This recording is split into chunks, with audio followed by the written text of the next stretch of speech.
Hi, it's Gil. It's Burkland Gardens. Today we're going to just walk around the nursery and see what I do in an average day. So I'm here 6 to 8 hours a day, and usually 6 or 7 days a week. And so what does my day consist of? When I get here, sometimes I have an idea and I find something else that needs attention. We're going to do some different tasks that I do every day, and that'll just give you an idea of what it's like for a small nursery, whether you might want to start one yourself or you're just interested in plants. Weeds are always an issue here at the nursery, just like they are in every yard.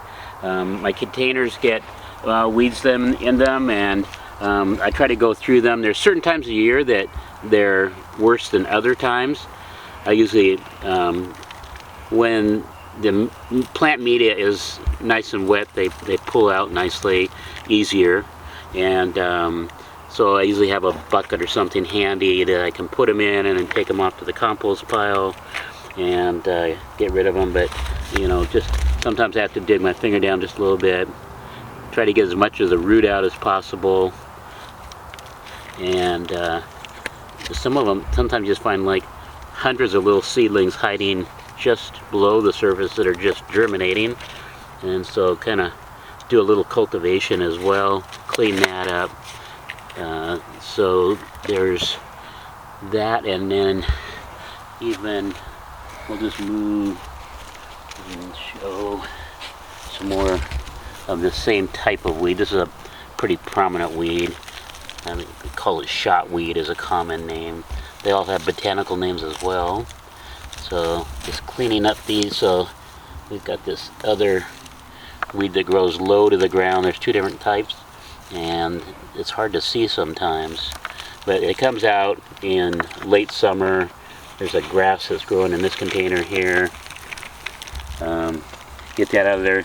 They're starting to go to seed, and this particular grass is an annual grass. I believe it's poa, which is a type of bluegrass, but it's a weedy bluegrass, and these seeds will come up next year. So getting these out this time of year is really good. We're talking about weeding. I've got a couple weeding tools in my hand that you can be standing up and use. They're more of a cultivating type of tool where you can grub tools out. The one that's the most popular is this one. It's called a hula hoe or scuffle hoe. Has a couple different names, and we'll use that here and show you how that works. It's a really popular tool. I do like this one just because I can get into tight places with it, and it comes in a couple different sizes.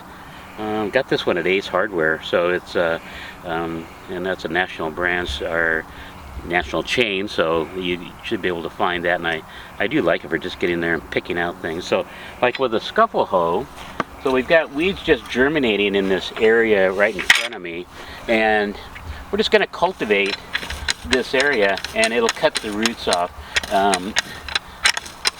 You know, we're not killing the weeds, but you're slowing them down, and just by doing that you can go ahead and rake these out as well and get a lot of the root material out with that. You'll get a little bit of soil and mulch out with it too. But this is a nice time of year. We've had some rain lately, so the ground is nice and soft. I do water in here a lot too. So and you take another thing to mention about weeding is if you can mulch. I just have so much area in the nursery that's not convenient to really, or you know, it's not cost effective for me to mulch all of our areas, but a bark or other inexpensive wood chips even work. But bark is aesthetically pleasing, and it retains moisture, and it helps to suppress weeds. So the other tool, this little pointed one, it's good for getting into spots, kind of looking, and just kind of, you can get a little bit deeper with it, and a lot of times I just pull the whole weed out like that. A lot of times there's a little piece of weed, root that's left in the ground, and it'll still germinate. But keeping the area as clean as possible is what you want to do. The less weeds are taking away nutrients and water, can sometimes shade out your plants as well. So weeding is an important task in the garden and in the nursery here as well. So I spend a lot of time weeding along with my watering. I've got my watering wand in hand. I'm going to do a little bit of water in the greenhouse. I just watered a bit ago, but I just wanted to show you this particular. There's a lot of watering wands out there on the market.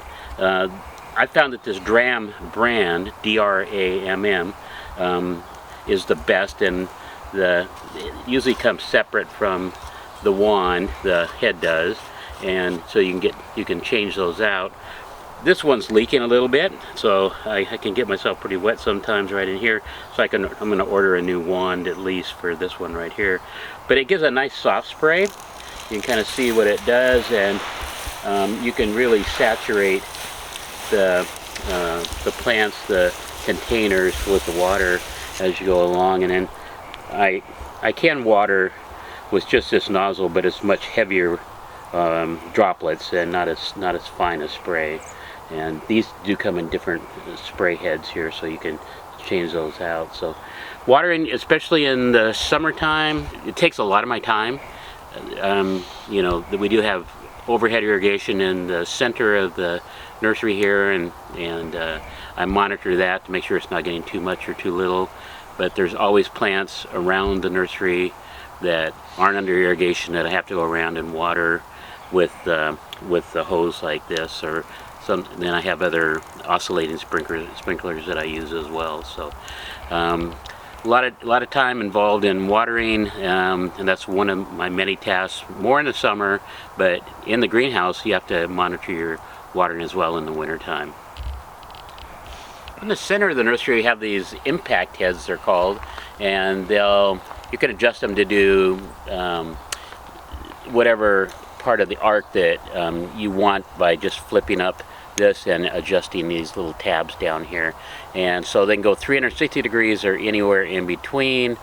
And these aren't I wouldn't say they're the optimum, but they do a pretty good job for me. I do have some dry spots from time to time, but so that is what we cover the majority of the center of the nursery that's in the containers here with these impact heads.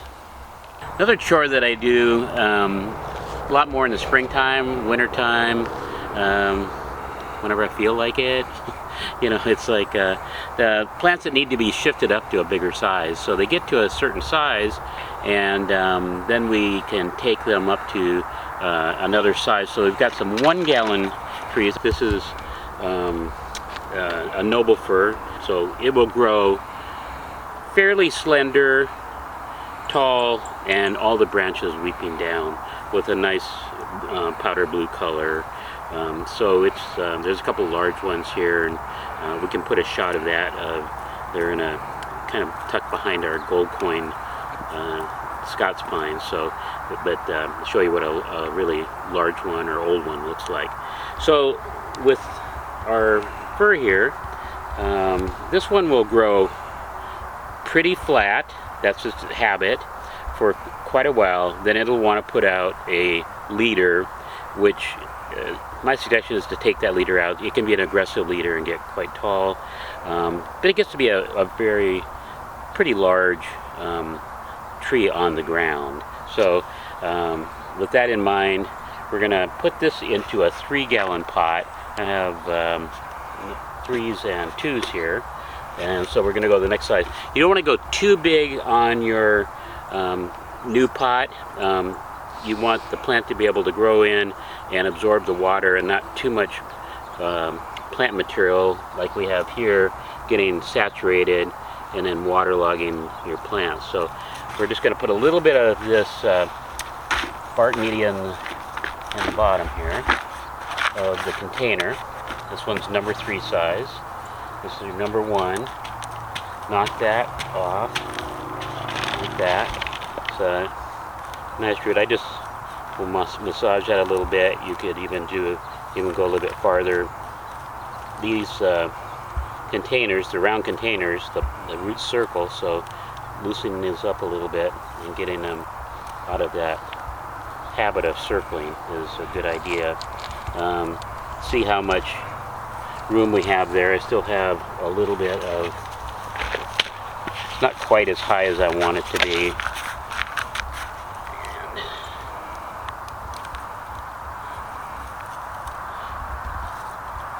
Well,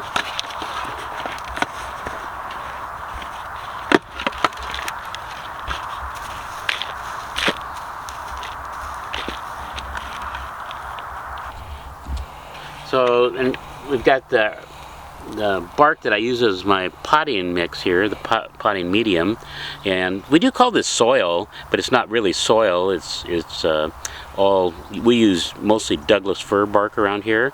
Some of it's hemlock bark, and either one is good. I like to let it sit for a few months, and there's quite a bit of heat in it at the beginning, just like things that decompose, so it's good to let it sit for, you know, as much as like 6 months. So I usually like get it in the winter time.